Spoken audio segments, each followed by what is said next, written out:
Very good morning dear students. Science में हम chapter 12 air around us पढ़ेंगे और इसे हिंदी में हमारे आसपास की हवा कहते हैं। और इस चैप्टर में हम importance of atmosphere, properties of air, composition of air, nitrogen, oxygen, carbon dioxide, trace gases, water vapour, dust and smoke and solid particles, importance of air, balance of oxygen and carbon dioxide in atmosphere पढ़ेंगे। अब हम इसका introduction देखेंगे। हम जानते हैं students, हम air के बिना जो है 1 मिनट भी नहीं रह पाते हैं और इसके एब्सेंस में हमें सफोकेशन होने लग जाती है। हमारी अर्थ एक एयर की मोटी लेयर से घिरी हुई है और ये कंबल की तरह एक्ट करती है। इसे हम एटमॉस्फेयर कहते हैं। हमारे अर्थ का जो एटमॉस्फेयर है, इसकी जो अगर हम हाइट की बात करें 480 किलोमीटर्स है और 16 किलोमीटर्स की हाइट पर जो है एटमॉस्फेयर में थोड़ी सी मोटाई पाई जाती है। जो थिकेस्ट एटमॉस्फेयर जो है वो 16 किलोमीटर्स की हाइट पर है और यहाँ पर जो है बर्फ़, बादल और बारिश पाई जाती है। जितने ज़्यादा हम ऊंचाई पर जाएंगे, जो एटमॉस्फेयर है वो पतला होगा और ज़्यादा थिनर होगा और आउटर स्पेस में ये मर्ज हो जाता है।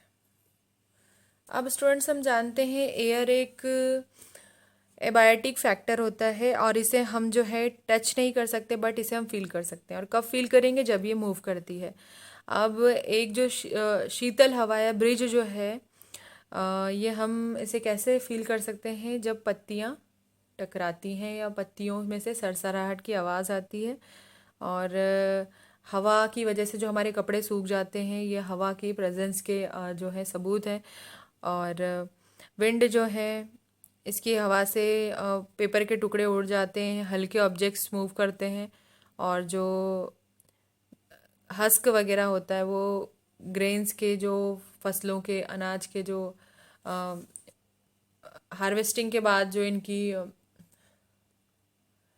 थ्रेसिंग वगैरह की जाती है और उसमें जो है भूसा वगैरह निकलता है, उसे हस्क कहते हैं। और हाई स्पीड की जो विंड है वो उससे पेड़ पौधे भी स्विंग करते हैं और रेत को भी उड़ा के ले जाते हैं ऊपर की ओर।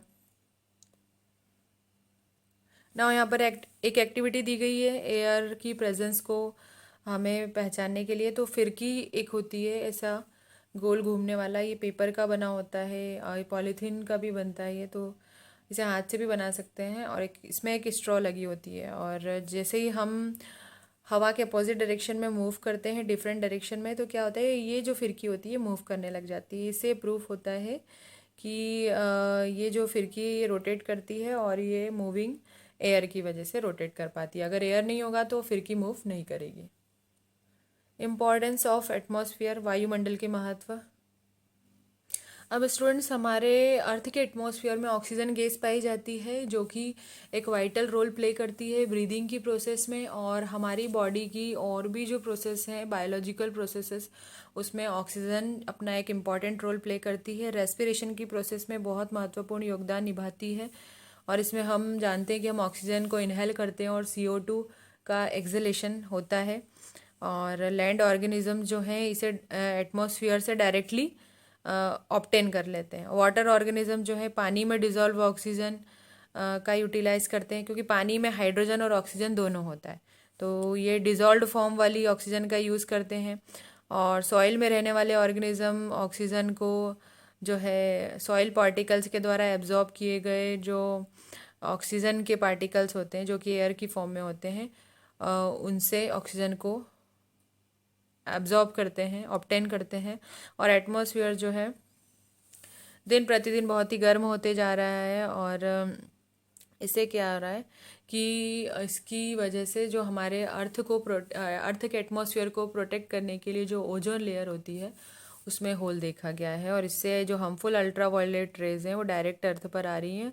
और ये कॉस्मिक रेज जो है ये, और बहुत सारे जो मीटेरियल्स होते हैं, ये क्या कर रहे हैं, अर्थ पर आ रहे हैं और हमारे जो इस पर रहने वाले जो जीव जंतु हैं इस पर बुरा प्रभाव डाल रहे हैं। तो स्किन रिलेटेड डिसऑर्डर हो रहे हैं, ये अल्ट्रावायलेट रेडिएशन की वजह से कॉस्मिक रेज होती हैं, स्वास्थ्य पर बुरा प्रभाव डालती हैं। प्रॉपर्टीज़ ऑफ एयर, एयर की प्रॉपर्टीज़ क्या होती है? पहली प्रॉपर्टी, एयर ऑक्यूपाइज स्पेस, हवा जो है वो स्थान घेरती है, और ये इस बात से प्रूफ होता है। यहाँ पर आप देख सकते हो, यहाँ एक बकेट दी गई है, एक बकेट लिया, अंदर एक कांच का ग्लास लिया है, ठीक है, एम्प्टी ग्लास लिया है। स्टूडेंट्स, आप इसको एम्प्टी ग्लास को इस तरह से आपको अंदर करना है पानी की बकेट के अंदर। तो क्या होगा, जैसे ही आप उसको थोड़ा सा इस तरह से स्लाइटली उठाएंगे तो आप देखेंगे इसमें बबल्स बनने लग जाएंगे। तो बबल्स से क्या प्रूफ होता है कि एयर जो है इसमें प्रेजेंट है, खाली जगह में जो है वह हवा फील होती है, और ये इससे प्रूफ होता है कि एयर ऑक्यूपाइज स्पेस। अब एयर हैज़ वेट, हवा का भार होता है, और यहाँ पर आप एक्टिविटी देख सकते हैं कि सेम साइज़ के दो बलून लिए, एक में हवा फिल करिए, एक में हवा फिल नहीं करिए। जिसमें हवा है और उससे एक बैलेंस बनानी है, और आप देखोगे जिसमें हवा नहीं थी वो वाला साइड जो है वो ऊपर हो गया, और जिसमें हवा थी वाला साइड नीचे झुक गया है। तो इससे प्रूफ होता है कि हवा जो है उसका वेट होता है। अब एयर एक्सर्ट प्रेशर, हवा जो है वो दाब लगाती है, प्रेशर लगाती है। तो हवा जो कि जगह लेती है, जिसका भार होता है, वो प्रेशर भी लगाती है, ठीक है। और ये जो प्रेशर है वो सारे डायरेक्शन में लगाती है। और एयर के प्रेशर को मेज़र करने के लिए एक इंस्ट्रूमेंट, एक डिवाइस का उपयोग किया जाता है, जिसे बैरोमीटर कहते हैं। ये बैरोमीटर का डायग्राम यहाँ पर दिया गया है। अब यहाँ पर एक एक्टिविटी आप देख सकते हैं, ग्लास लेना है, उसमें पानी फिल करनी है, और पानी फिल करने के बाद जो एक कार्डबोर्ड है, कार्डबोर्ड से उसको हमें क्या करना है, इस तरह से होल्ड करना है, ठीक है। और होल्ड करने के बाद ग्लास को इस तरह से उलट देना है, ठीक है। तो पहले तो सीधा ग्लास रखा, उसमें पानी भरा और कार्डबोर्ड ले लिया, और कार्डबोर्ड सही थी उसको हमने इस तरह से औंधा कर देना है, और इसको ऐसा करेंगे, और जब ग्लास को खींचेंगे तो जो कार्डबोर्ड है इससे चिपक जाएगा। इससे प्रूफ होता है कि एयर जो है वो नीचे के डायरेक्शन में प्रेशर लगा रही है, ठीक है। और इवन ये जितनी ज़्यादा गहराई में हम जाएंगे पानी में, एयर उतना ज़्यादा प्रेशर लगाएगी, यानी कि जो लिक्विड प्रेशर होगा वो बढ़ेगा, और ज़्यादा ऊंचाई पे जाएंगे तो एयर का एटमॉस्फेरिक प्रेशर बढ़ेगा। ना कंपोजिशन ऑफ एयर में बात करें कि एयर सिर्फ एक कोई सिंगल गैस नहीं होती है, बहुत सारी गैसों का मिक्सचर होती है। इसमें 78% nitrogen, 21% oxygen, 0.9% organ, 0.04% water vapour, 0.03% carbon dioxide, और 0.03% जो ट्रेस गैसेस पाई जाती हैं। और हम कह सकते हैं कि 1/4 और 5th पार्ट जो है एयर का, इसमें नाइट्रोजन होती है, और 1/5 जो पार्ट होता है इसमें ऑक्सीजन होती है। और ये सब कलरलेस गैसेज होती हैं, और एयर जो है इनविजिबल होती है, और इसकी कोई स्मेल नहीं होती है। और एयर का जो कंपोजिशन है वो एक प्लेस से दूसरी प्लेस में डिफरेंट होता है, टाइम टू टाइम ये चेंज भी होता रहता है। और हमने डस्ट पार्टिकल्स को देखा है किसी डार्क रूम में ट्रैवल करते हुए। आपने किसी कमरे में जिसमें थोड़ा सा होल हो, उसमें से डस्ट पार्टिकल्स आते हैं, तो एयर के पार्टिकल्स को मूव करते देखा है। और ये जो बीम ऑफ लाइट के साथ किसी डार्क रूम में ये डस्ट पार्टिकल्स आते हैं, इसे टिंडल इफेक्ट को भी दर्शाते हैं। टिंडल इफेक्ट का एक एग्जांपल भी होता है, इसे टिंडल इफेक्ट भी कहते हैं। और नाइट्रोजन है, आप देख सकते हैं नाइट्रोजन का दिया गया है, ये एक एलिमेंट है। ये इसका यहाँ ऑर्बिट दी गई है, शेल दी गई है, इसके सेंटर में इसका सेंट्रल पार्ट होता है, इसको न्यूक्लियस कहते हैं। न्यूक्लियस में प्रोटॉन होते हैं और न्यूट्रॉन पाए जाते हैं। नाइट्रोजन के जो न्यूक्लियस है, ये सेंट्रल पार्ट न्यूक्लियस इसको कहा जाता है। इसके न्यूक्लियस में 7 प्रोटॉन 7 न्यूट्रॉन पाए जाते हैं, और यहाँ इलेक्ट्रॉन्स मूव करते हैं। इलेक्ट्रॉन्स जो होते हैं स्टूडेंट्स, ये ऑर्बिट्स पर मूव करते हैं। नाइट्रोजन बहुत इम्पॉर्टेंट होता है, और ये हमारी बॉडी की ग्रोथ के लिए भी इम्पॉर्टेंट है। ये नाइट्रोजन का फिक्सेशन करते हैं कुछ बैक्टीरियाज जो कि लेग्यूमिनस प्लांट्स में होते हैं, और ये नाइट्रोजन का फिक्सेशन प्लांट्स के लिए भी इम्पॉर्टेंट होता है। और ऑक्सीजन की बात करें तो 21% होती है, बहुत ही इम्पॉर्टेंट गैस होती है हमारी। अगर हम बात करें कि 90% जो वेट होता है पानी का वो ऑक्सीजन की वजह से होता है, 50% वेट जो है ऑक्सीजन का वो अर्थ क्रस्ट पे, ठीक है। और ये रिएक्टिव भी है, ये कंबाइन स्टेट में पाई जाती है, ये पानी में प्रेजेंट होती है, अर्थ क्रस्ट में प्रेजेंट होती है, प्लांट्स और एनिमल टिश्यूज़ में भी पाई जाती है। सारे जीवित जीवों को ऑक्सीजन ब्रीदिंग के लिए और हवा में सांस लेने के लिए आवश्यक होती है। ये हमारे फेफड़ों में जाती है, जहाँ से ऑक्सीजन जो है बॉडी के डिफरेंट पार्ट्स में पहुँचा दिए जाते हैं। और डाइजेशन की प्रोसेस में, सर्कुलेशन की प्रोसेस में भी ऑक्सीजन ऐड होती है और ये पूरी बॉडी में सर्कुलेट होती है। ऑक्सीजनेटेड ब्लड के साथ यानी जिसमें ऑक्सीजन होता है उसमें हमारी बॉडी की डिफरेंट डिफरेंट ब्लड सेल्स के द्वारा एब्जॉर्ब कर लिया जाता है। ठीक है। नाइट ऑक्सीजन के जलने पर हम न्यूट्रिएंट्स ऑक्सीजन जब जलता है तो न्यूट्रिएंट्स, ऑक्सीजन का क्या काम है, न्यूट्रिएंट्स को जलाना, डाइजेशन में हेल्प करती है ये। और न्यूट्रिएंट्स जब डाइजेस्ट होंगे और रिएक्शन करेंगे ऑक्सीजन के साथ तो एनर्जी रिलीज़ होगी। और ऑक्सीजन जो है ह्यूमन में हमें रेस्पिरेशन में हेल्प करती है। और ऑपरेशन के दौरान और पेशेंट में जो हॉस्पिटल्स वगैरह में भी ऑक्सीजन जो है सिलेंडर की फॉर्म में आपने देखी है। जितनी ज़्यादा ऊंचाई पे आप जाओगे ऑक्सीजन की जो अमाउंट है वो घटेगा। ऐसा इसलिए होता है कि जितनी ज़्यादा ऊंचाई पे जाते हैं एटमॉस्फेरिक प्रेशर जो है वो घट जाता है और इस वजह से क्या होता है, ऑक्सीजन की मात्रा में कमी आती है। इसीलिए माउंटेनियर और कैंपेनियर होते हैं, माउंटेनियर होते हैं और स्पेस ट्रेवलर्स होते हैं, अपने साथ ऑक्सीजन सिलेंडर को कैरी करते हैं। और जो गोताखोर वगैरह होते हैं वो भी पानी के अंदर, समुद्र के अंदर गहराई में जाते हैं और वहाँ पर लिक्विड प्रेशर लगाता है, ये भी अपने साथ ऑक्सीजन सिलेंडर साथ में रखते हैं। ठीक है। ऑक्सीजन जलने में सहायक होती है। ये प्रूफ करने के लिए आप ये एक्टिविटी आपके सामने दी गई, कैंडल जला दिया हमने, एयर में ऑक्सीजन प्रेजेंट होती है। कोई भी ऑब्जेक्ट जो है ये इसमें फ्लेम कब प्रोड्यूस होगी, जब मैचस्टिक का प्रयोग किया जाएगा, यानी सोर्स ऑफ लाइट का प्रयोग किया जाएगा या फिर फ्यूल का प्रयोग किया जाएगा। तो यहाँ पे कैंडल क्या है, फ्यूल है। और एयर का प्रयोग किया जाएगा, एयर में ऑक्सीजन होती है जो कि जलने में हेल्प करती है। Oxygen helps in burning. आप जैसे कैंडल को जलाते हैं तो एयर में ऑक्सीजन प्रेजेंट होती है और इसकी हेल्प से ये जलती है। लेकिन अगर इस कैंडल को हम एक ग्लास, कांच का ग्लास लेके इस तरह से ढक दें तो क्या होगा, ये कैंडल बुझ जाती है। क्यों बुझ जाती है? क्योंकि यहाँ पर ऑक्सीजन सप्लाई नहीं होता है और कार्बन डाइऑक्साइड गैस होती है। और कार्बन डाइऑक्साइड के ग्लास के अंदर ऐसी एयर फिल होती है जिसमें ऑक्सीजन नहीं होता है और ऑक्सीजन का सप्लाई कट हो जाता है, इसीलिए यहाँ पर क्या होता है, कैंडल बुझ जाती है। अब कार्बन डाइऑक्साइड का जो रेशो है 0.03% है और ये अलग अलग सोर्सेज से मिलती है। और जैसे कि जब भी कोई फ्यूल जलता है, कोयला, पेट्रोल, डीजल, उसमें से भी कार्बन डाइऑक्साइड प्रोड्यूस होती है। और रेस्पिरेशन में भी ये हेल्प करती है। रेस्पिरेशन की प्रोसेस में हम कार्बन डाइऑक्साइड का रिमूवल करते हैं। ग्रीन प्लांट्स हमारे द्वारा रिलीज की गई कार्बन डाइऑक्साइड का यूज़ करते हैं अपनी फूड मेकिंग प्रोसेस में, जिसे फोटोसिंथेसिस कहते हैं। कार्बन डाइऑक्साइड का उपयोग जो फायर एक्सटिंग्विशर यानी आग को बुझाने के लिए भी प्रयोग में किया जाता है। और ये हवा से हैवियर होती है लेकिन ये जलती नहीं है। ड्राई आइस की फॉर्म में होता है ये सॉलिड कार्बन डाइऑक्साइड को ड्राई आइस कहते हैं और इसका यूज़ रेफ्रिजरेंट में किया जाता है, रेफ्रिजरेटर वगैरह में किया जाता है।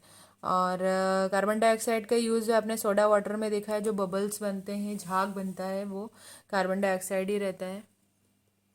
अभी एक पेट्री डिश ली गई है, इसमें लाइम वाटर डाला गया है और इसे कुछ घंटों के लिए खुले में रहने देंगे। आप इसमें देखोगे कि ये जो चूने का पानी है ये दूधिया रंग का हो जाता है।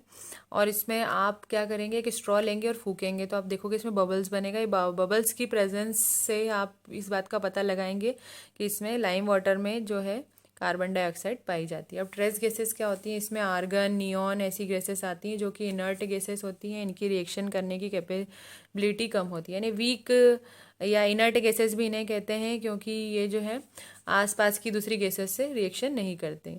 ठीक है, इसीलिए इनका जो यूज़ है इलेक्ट्रिक बल्ब में किया जाता है। नियॉन का यूज़ ट्यूबलाइट्स में किया जाता है। और इसके अलावा ट्रेस गैसेस का यूज़ जो है बोर्ड डिस्प्ले में भी किया जाता है, जो राइटिंग में प्रयोग लाए जाते हैं। राइटिंग के लिए उपयोग में आने वाले जो बोर्ड होते हैं उनमें किया जाता है। वाटर वेपर्स जो हैं, हम जानते हैं कि जो वाटर बॉडीज़ हैं, जितनी भी रिवर, लेक, पॉन्ड, सी और ओशियंस, इन सभी का वाटर जो है गर्मी के दिनों में इवेपोरेट होता है। और जब एयर इनके कांटेक्ट में आती है कूल सरफेस के साथ तो ये क्या होता है, ठंडा होता है और पानी की जो बूंदें हैं वो कूल सरफेस पर दिखाई देती हैं। अब ये वाटर वेपर जो कि एयर में प्रेजेंट होती है, the amount of water vapour present in air is called humidity. तो हवा में जो पानी की वाष्प की मात्रा होती है उसे ह्यूमिडिटी कहते हैं। और amount of water vapour present in air is not fix. तो हवा में कितनी मात्रा में वाटर वेपर प्रेजेंट होती है, इसका जो मात्रा, इसकी जो मात्रा है या क्वांटिटी जो है फिक्स्ड नहीं है, और ये अलग अलग प्लेस पर डिफरेंट होती है। कुछ प्लेस पर ये जो है दिन और रात के समय में डिफरेंट होती है। और प्रेजेंस ऑफ वाटर वेपर की बात करें हवा में, तो ये वाटर साइकिल में बहुत ही इम्पोर्टेंट रोल प्ले करती है। डस्ट और स्मोक, अब एयर में कुछ डस्ट पार्टिकल्स भी पाए जाते हैं। व्हीकल्स का जो फ्यूल होता है, जब भी फ्यूल जलता है तो उसमें से जो है डस्ट पार्टिकल्स रिलीज़ होते हैं, धुआं रिलीज़ होता है, ये भी हवा में मिक्स होता है और जो कि एयर पॉल्यूशन करता है। और इसका जो बैड इफ़ेक्ट है, हार्मफुल इफ़ेक्ट लिविंग ऑर्गेनिजम्स पर दिखाई देता है। तो डस्ट और स्मोक जो कि खुद एयर के पार्टिकल्स के फॉर्म में होते हैं, जो कि हार्मफुल इफ़ेक्ट डालते हैं, इनका एक एडवर्स इफ़ेक्ट होता है और हमारे लिए हार्मफुल होते हैं। नाउ सॉलिड पार्टिकल्स, एयर जो है इसमें सॉलिड पार्टिकल्स भी पाए जाते हैं, इसमें फ्लोट करते हैं और स्ट्रॉन्ग विंड्स के साथ जो है ये एक जगह से दूसरी जगह पर जाते हैं। जैसे तूफान है, फास्ट मूविंग ऑटोमोबाइल्स और डस्टी रोड, जहाँ पर ज़्यादा गाड़ियाँ चल रही हैं वहाँ पर जो सॉलिड पार्टिकल्स पाए जाते हैं। और सॉलिड पार्टिकल्स या सस्पेंडेड पार्टिकल्स जो हैं ये हवा में मिक्स होते हैं। और ये डस्ट जो है ये एयर में सस्पेंडेड रहती है कुछ समय के लिए, और इससे क्या होता है कि हवा जो है वो धुंधली हो जाती है और उसकी विजिबिलिटी जो होती है वो घटती है। Now air is necessary for burning. Air एक मीडियम होता है कम्युनिकेशन का। हम साउंड क्यों सुन पाते हैं? हवा की प्रेजेंस में। साउंड वेव्स जो होती हैं स्टूडेंट, साउंड जो है वेव्स की फॉर्म में ट्रेवल करता है, ठीक है। और वेव्स जो होती हैं इस तरह से ये एयर में ट्रेवल करती हैं, और एयर में ये एक मॉलिक्यूल से दूसरे मॉलिक्यूल्स में एक जगह से दूसरी जगह पर ट्रेवल करती हैं। तो साउंड वेव्स को ट्रेवल करने के लिए एयर एक मीडियम है। और हल्के मीडियम से ज़्यादा साउंड लिक्विड मीडियम में, और लिक्विड मीडियम से ज़्यादा साउंड जो है सॉलिड मीडियम में प्रोड्यूस होता है, ठीक है। मूविंग एयर को विंड कहते हैं। विंड की वजह से जो विंड मिल रोटेट करती है, पवन चक्कियाँ रोटेट करती हैं, और पवन चक्कियों का यूज़ जो है ट्यूबवेल में से पानी को निकालने में किया जाता है। और जो फ्लोर होता है वगैरह उसको चलाने में किया जाता है। आटा चक्की वगैरह जो यहाँ पे दी गई है। और इसका जो उपयोग है विंड मिल्स का इलेक्ट्रिसिटी को जनरेट करने में उपयोग किया जाता है। ये सबसे इम्पॉर्टेंट प्रयोग है। और हमने एयर को नहीं देखा, लेकिन इसके बिना जो हमारी लाइफ है वो इम्पॉसिबल है। गीले कपड़े जो हैं वो सूख जाते हैं। फूड ग्रेन्स, ड्राई फ्रूट्स और जो नमी वाले आइटम्स होते हैं उन्हें हवा की प्रेजेंस में सुखाया जाता है। मूविंग एयर जो है वो वाटर के पार्टिकल्स को जो है इवेपरेट करती है और चीज़ों को सूखा रखती है। एयर जो है वो आसानी से कंप्रेस्ड हो जाती है, इसे दबा सकते हैं। और कंप्रेस्ड एयर को हम जो है गाड़ियों के व्हीकल्स के जो टायर्स होते हैं उनमें फिल कर सकते हैं, सिलेंडर्स वगैरह में फिल कर सकते हैं, और ये स्मूथली इजीली फिल हो जाती है, ठीक है। और जो ट्रेन का ब्रेक सिस्टम होता है उसमें भी कंप्रेस्ड एयर का यूज़ किया जाता है, जिससे ट्रेन को स्टॉप किया जाता है। एयर जो है पॉलिनेशन में भी हेल्प करती है। हम जानते हैं जो फ्लावर्स हैं और जो सीड डिस्पर्जल होता है वो हवा के माध्यम से होता है। हवा इसमें इम्पॉर्टेंट रोल प्ले करती है। पॉलिनेशन में क्या होता है कि पौधों की जो पॉलन ग्रेन्स होती हैं वो एक जगह से, यानी एक प्लांट से दूसरे प्लांट को हवा के द्वारा मिल जाते हैं, और वो पॉलिनेटेड होते हैं और फूल खिलते हैं। और बर्ड्स जो है हवा में फ्लाई करती हैं, और हवा की प्रेजेंस की वजह से वो हवा में ऊंचा उड़ पाती हैं। और एयर का जो प्रेशर है वो उन्हें उड़ने में मदद करता है। एरोप्लेन्स जो है वो भी एयर की वजह से या एयर के प्रेशर की वजह से हवा में फ्लाई कर पाता है। तो ये हवा की प्रॉपर्टी है, प्रॉपर्टीज़ ऑफ एयर। अब ऑक्सीजन और कार्बन डाइऑक्साइड की जो मात्रा है वो बैलेंस होनी चाहिए हमारे एटमॉस्फेयर में। और ये जो ऑक्सीजन है हमें हरे पौधों से, ग्रीन प्लांट से मिलती है, और ग्रीन प्लांट जो है वो हमारे द्वारा रिलीज़ की गई कार्बन डाइऑक्साइड का यूज़ करते हैं फूड मेकिंग प्रोसेस में, फोटोसिंथेसिस प्रोसेस में। और हम एक दूसरे के पूरक हैं, सप्लीमेंट हैं। और हम जितने ही इम्पॉर्टेंट हमारे लिए ग्रीन प्लांट्स हैं, हम भी ग्रीन प्लांट्स के लिए उतने इम्पॉर्टेंट हैं। अगर हम नहीं रहेंगे तो कार्बन डाइऑक्साइड ग्रीन प्लांट्स को कौन देगा, और वो फिर अपने फूड नहीं प्रिपेयर कर पाएंगे और वो भी डेड हो जाएंगे। और अगर ग्रीन ग्रीन प्लांट्स नहीं रहेंगे, हम अगर प्लांटेशन नहीं करेंगे, पेड़ पौधे नहीं लगाएंगे, तो एक कंडीशन क्या आएगी, हमें जो फ्रेश एयर है, ऑक्सीजन, वो नहीं मिल पाएगी और हम भी सर्वाइव नहीं कर पाएंगे। जिस तरह से हमारे लिए कार्बन डाइऑक्साइड रेस्पिरेशन के प्रोसेस में हमारे लिए कार्बन डाइऑक्साइड एक वेस्ट प्रोडक्ट होती है, सिमिलरली अगर हम बात करें तो पौधों के लिए जो है ऑक्सीजन एक वेस्ट प्रोडक्ट होती है। ठीक है, लेकिन वो हमारे जो वेस्ट प्रोडक्ट्स होते हैं हम एक्सचेंज करते हैं और इन्वायरमेंट में जो इनका संतुलन है वो बनाए रखते हैं। नाउ स्टूडेंट्स, चैप्टर की एक्सरसाइज है, the percentage of nitrogen in air is 78%। Which of the following gas is used by plants for photosynthesis. तो प्लांट्स कौन सी गैस का यूज करते हैं फोटोसिंथेसिस की प्रोसेस के लिए, कार्बन डाइऑक्साइड का। तो option C is the right answer.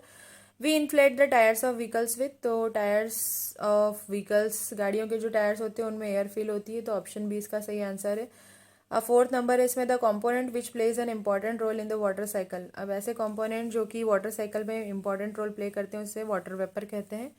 Option B right answer है इसमें। और the gas which supports burning, कौन सी गैस जलने में सहायक होती है, तो स्टूडेंट्स ऑक्सीजन गैस। तो ऑप्शन डी जो है वो राइट आंसर है इसमें। We can not live more than few minutes without air और वाटर, तो यहाँ एयर आएगा, फिल इन द ब्लैंक से ये।